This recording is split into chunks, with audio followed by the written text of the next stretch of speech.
we started kind of late, but I'm still just going to jump right into this. So this is part 3 of Amnesia Academy. Today we're going to cover offense and defense. So one of the ways that UniST is really unique is that most of the pressure comes from not hitting your opponent with really fast mix-up options, but it's more of a frame trapping plus hit or throw mix-up kind of game. So where the major mechanic in this game is called the passing link system, but most people call it the reverse beat system because that comes from this system originally originates from multi-blood. So a lot of people will call this reverse beating as opposed to a passing link, but or a rebeat. So that's the kind of terminology you kind of got to get used to. It's just kind of the standard at this point. So what reverse beating is, it's the ability to chain any normal of any strength into another normal of any strength. So what that means is in most games, you can go from light to medium to heavy normals. In this game, you can go in any order combination of those three strengths. So you can go heavy to light to medium, like this, or like that as well. So you can really create these flexible, very ambiguous block strings where it's not clear where you will stop. So you can make very long block strings like this that you couldn't really do in other fighting games because there's the Gatling limits in other fighting games are more linear. There's less options, but in this game there's as many possible options as you can think of that the game allows.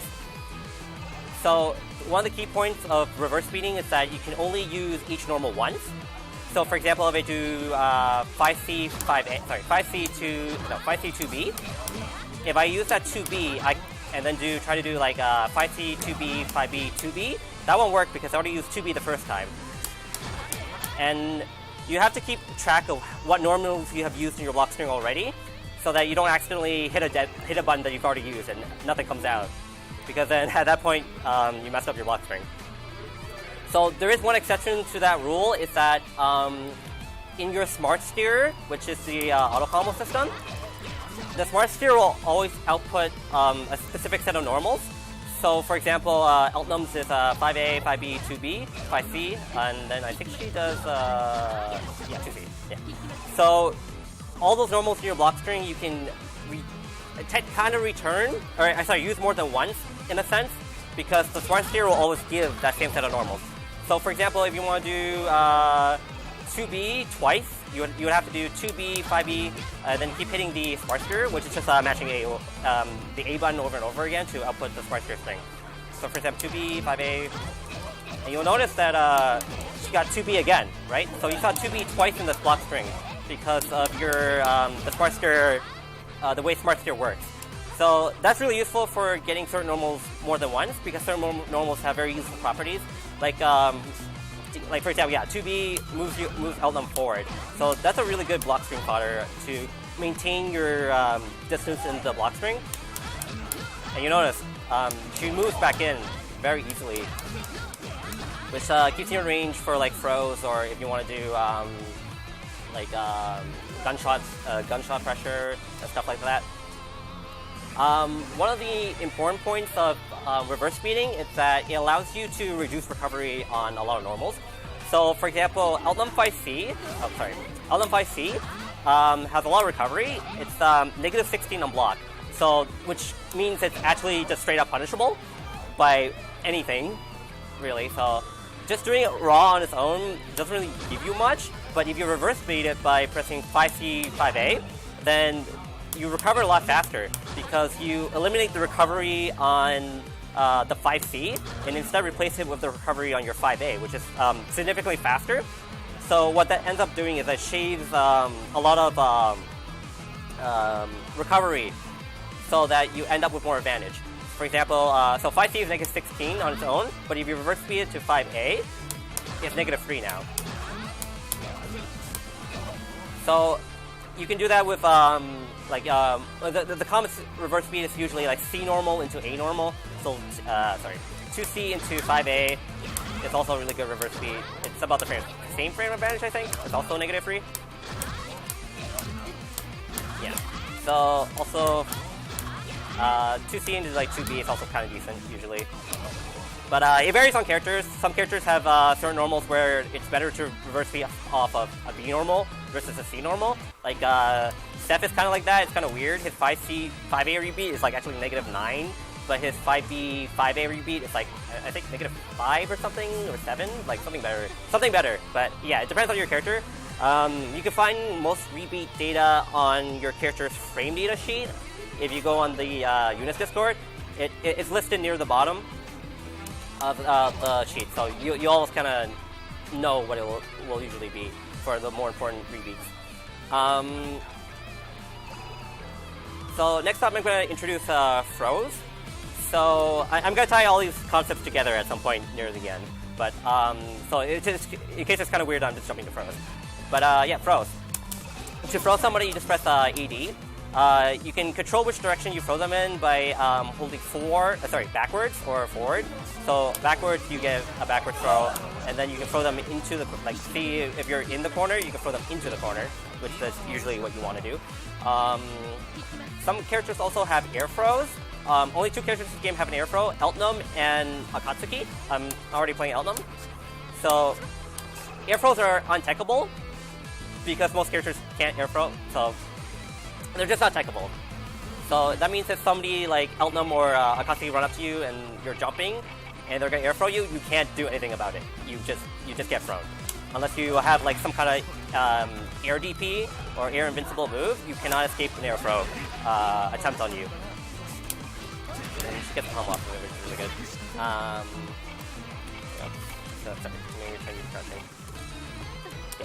So the tech window in this game is 14 frames, so when you get thrown, you have 14 frames to tech a throw. Sorry, what was I next? Yeah, so you have 14 frames to tech a throw. But for gold throws, it's 28 frames. And a gold throw is just a subset of throws that are done during block stun. So that's a gold throw. You have 28 frames to tech that. So you should definitely be able to do that because 28 frames is almost half a second. So you just need to be able to recognize that there's gold rings around you, so you should immediately hit the tech button. So when you tech a throw, let me get Gordo to just tech throw. Where's it? Teching. Alright, yeah. When a character techs a throw in this game, they build grid, and they also gain frame advantage. And so what that means, they are +8 after a throw. So Gordo teched the throw, right? So after he takes that throw, he's +8 now, which means he has 8 frames of advantage to start something before I do. So what that means is that if we both press the button at the same time, if we both try to press the button, Gordo will win out because he has 8 frames of advantage earlier that he can press his button before I can. So that means that if you tech a throw, it is your turn to start pressure, and your turn to retake the advantage. So you really want to be careful about how you throw somebody because if they're looking for that throw break, it really puts you at a disadvantage because suddenly you're pressuring somebody and then all of a sudden, oh no, I'm -8 now. So you gotta be careful about your throw attempts as well. Also, you lose grid if your throw gets tagged. So you gotta be careful. But if your throw is successful, then you actually gain grid. Or you take grid from your opponent. Throws also do a lot of damage. Some characters can combo for the throw, like what was it? Yuzuriha, Hyde, Chaos can all combo for their throw. So some characters are really deadly with the throw mix-up, so you gotta be like careful. What was I gonna say? So gold throws. Actually, I won't touch on this too much, but gold throws are mainly used for baiting option select, which I'll kind of get to in later weeks. But for now, just know that if you're in block stun and someone tries to throw you, you'll get a gold throw, and you should be able to tech that because the tech window is very lenient.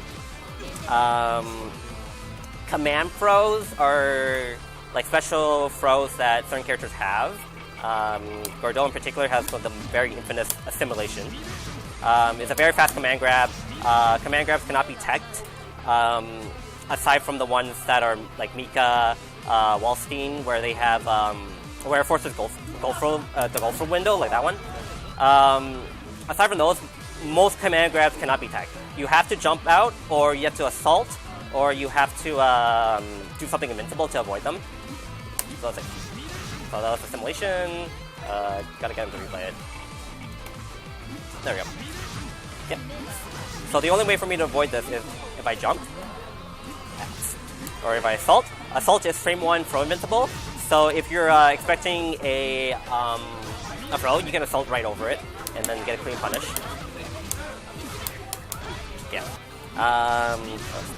Or you can just do something invincible like a DP. Ah. DP, voila, something invincible, or cutting thing. Yeah. So if you're looking to throw in your command grab in your mix-up, you can basically throw it at any point where you can also do a normal throw. Like, it's about the same. It serves about the same purpose. It's just command throws are better because they're not attackable. So that's. Did I miss anything? No. Okay. I'm just gonna jump ahead and talk about standing overheads. I know I'm kind of jumping around a lot, but I will connect this at some point. Just give me a couple minutes.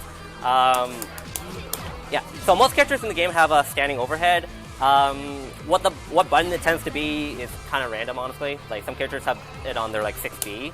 Like, Gordeau and Eldon both have a 6B standing overhead. But it just depends on your character, really. It doesn't matter. So most overheads in this game tend to be kind of slow, around 25 to 30 frames, which is a pretty reactable window. At low level, like, standing overheads are a really good way to open up your opponent because most people at low level aren't used to reacting to overheads or even know what they look like, usually. So if you're having trouble opening up your opponent and your opponent's not very good, you can just throw in like an overhead, get an easy hit, and just get an easy combo. You can also do. You can also do assaults. Assaults also are always overheads. Aside from Resista JC, that's the only one exception. You can also, so you can throw assaults into your list of overheads. But yeah, so now I can kind of tie this all together. So you want to, how you structure your pressure in this game is that you want to introduce a very basic, you want to condition your opponent with a repetitive block string. So for example, for Eldon we can do 2AAA, 2B, 2C, delay 5C. Once you get your opponent to start recognizing that this is your standard block string, you can introduce new elements to your block string to open up your opponent and to mix up your options. So for example, instead of doing 2C, 5C, you can do 2C reverse beat into 5A. I actually kind of want to whip it. Let's try. Yeah, okay, well, that works good, I guess. Yeah, so suddenly jab, and then from a jab, your frame advantage is pretty good. Usually, like, I think Eldon was -3, maybe -4, I don't remember. But -4, something like that, is usually good enough to start doing, it's good enough advantage to start doing other options. Like, for example, you can do jab into assault, or jab into throw, jab into overhead. So you can do options like this to really vary up your pressure.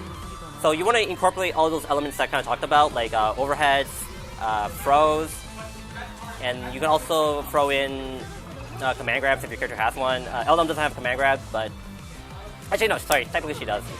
But that's more of like a weird unblockable, not really a command grab. But yeah, you can mix up your pressure and really keep your opponent guessing by using a lot of rebeats and a lot of frame traps to keep your opponent guessing and changing the way they have to defend against your pressure.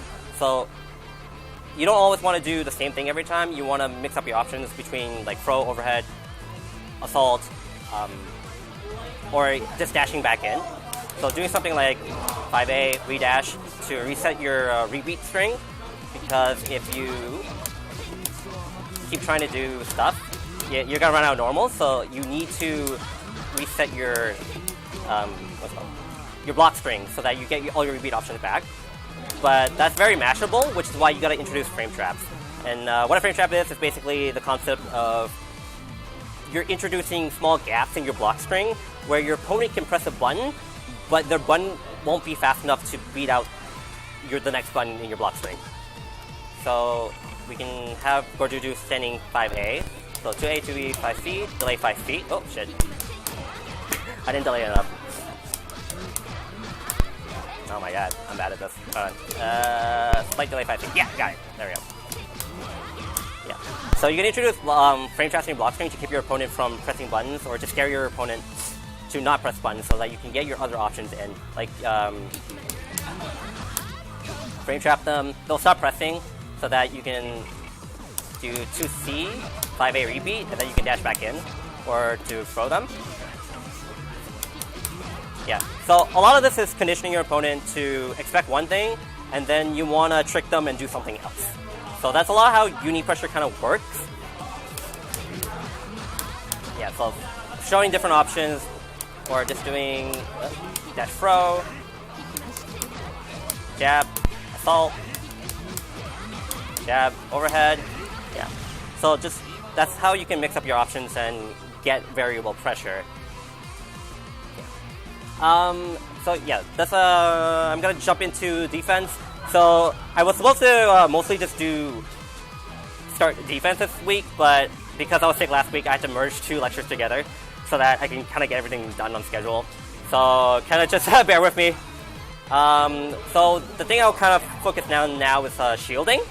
So this game has a shielding mechanic. It's not quite the same as Multi-Blood, but you have to shield like high and low. It's like a parry, sorry. It's like a parry, kind of like a parry system, almost, where you have to shield highs overheads while standing, and then lows while crouching.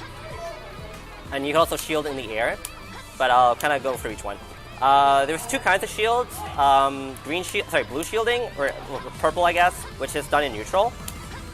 Blue shielding will lock you into the state that you shield in. And what I mean by that is that if you're shielding low, you cannot switch to overhead, to an overhead block. So that means it leaves you open to overhead. And if you're shielding high or against overhead, you cannot block low. So let's see if I can get Gordo to demonstrate. So he's gonna do 5A. Yeah, there we go. So I was high shielding there, and I can't block lows because I'm high shielding. Whereas I'm gonna do 6B. I'm now low shielding. I cannot block that because I am low shielding. So you gotta be able to predict if your opponent's gonna do a high or low, and you can use the proper shield against them. Because if you get wrong, you get shield broken, and that's really bad. Because being shield broken means you can't gain grid. You can't use your basically most moves associated with the D button, aside from like Veloff and what was that other thing? IWAXS. So you gotta make sure you don't get grid broken, because then you lose the ability to assault. You can't concentrate. You also can't shield. You can still tech throws. But yeah. So one of the benefits of shielding is that it builds meter on successful shield, and also builds grid, and also shaves off frame advantage off your opponent's normal. So for example, if your Gordo did 5B, 5B is 0 on block, but if you shield it, it's now -3, which means you now have the advantage to interrupt his block string and possibly get a punish of some kind, or, well, not -3, punish on -3, but you get space to do something. Oh wow, okay, I had 20 minutes. Okay, I will try to skim through the last couple parts of this lecture really fast, because we're kind of hitting the time limit. Okay, where was I? Yeah, shielding. So you can also do shield in block stun, and they'll give you a different kind of shield. This is a green shield. The difference between a green shield and a blue shield is that a green shield costs meter while in block stun, and it can only be done in block stun, but it has a greater pushback compared to a regular blue shield. It also lets you change your blocking stance. So if you start with a high shield, you can switch to you can quickly switch to a low block stance. So that means that it doesn't lock you into the state that you're blocking compared to a blue shield. So that lets you block mix-ups if you're in like Carmine EX Wheel or something. I will actually just quickly demonstrate that.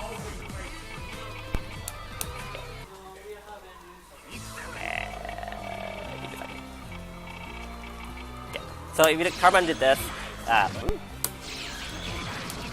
then you had to suddenly Nope. If you had to suddenly block an overhead while you're green shielding, you can do that. Yeah, see, I was able to change my block there because I was green shielding compared to a blue shield. Green shield also shaves off free frames of block stun, just like blue shield. I'll also introduce the air shield. Air shield is not as useful as you would think it would be. Air shield can only be used to shield air-to-air attacks. So what I mean by that is that a person jumping at you, doing an aerial, you can air shield that. Yeah. Because you normally cannot block these in the air. So this is the only way to block air-to-air moves in this game. It's kind of weird. It's not like Guilty Gear. But you need to be able to learn to shield air-to-airs. When you shield an air-to-air in this game, you get 6 frames of advantage compared to... Oh, shoot. I gotta get this. Okay. Oh my god. I should have picked a better normal. There we go. So, the move that was... whenever you move your shield, it loses 6 frames of advantage off of it when you air shield. So sometimes you actually get to recover in the air. And that might let you do options out of... Well, when you recover a block stun in the air, like a dive kick or something. Let's see if I can demonstrate that. Yeah, so Outnow was able to recover in time and do like a quick dive kick. She has access to all her air options, so she can possibly do other things. I'm not an Outnow player, so I can't really tell you, but she can do I don't know, slide air, I guess. Yeah. Okay. All right. The very last thing I want to show is guard thrusting. So in this game, there's a dead angle-like mechanic compared to like Guilty Gear, where you can do an invincible guard cancel while in block stun. So let's do a short block string. Okay, go. All right, do ABC. All right, so you can do an invincible guard cancel to get your opponent off of you. In this game, it's very costly to do so because you grid break yourself if you don't have Warp Ball, and you also spend about at least 100 meter on it. So it's 100 meter plus grid breaking yourself. So you really don't want to guard thrust that often unless you're about to get hit by like an unblockable move. Like for example, if you're about to get hit by Steph's J214B, or let me just demonstrate. Most of the time you don't want to guard thrust because the cost is so high and you can honestly just block most of the time. Yeah, say Seth did something like this, you block the third orb. The only way to escape that is to, if you already blocked the orb, is to guard thrust. Oh, I missed it.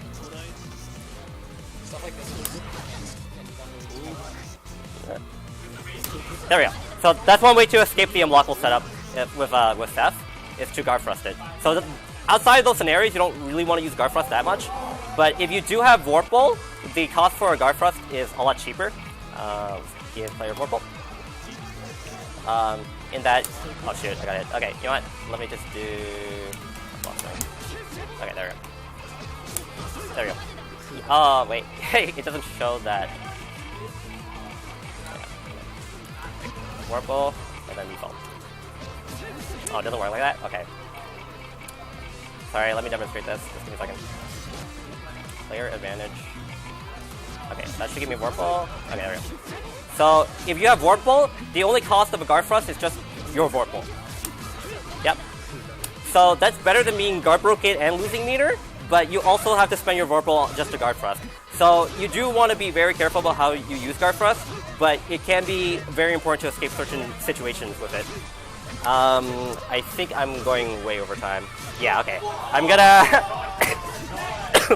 end it for today. So thanks for tuning in. Sorry I had to go kind of fast. We started late, and I'm also trying to cover 2 days worth of lecture in one sitting. So hopefully that kind of all made sense. I'll be a little bit more organized next time. We're also getting into more complicated stuff next time. This is kind of like the last lecture where I'm doing kind of basic mechanics.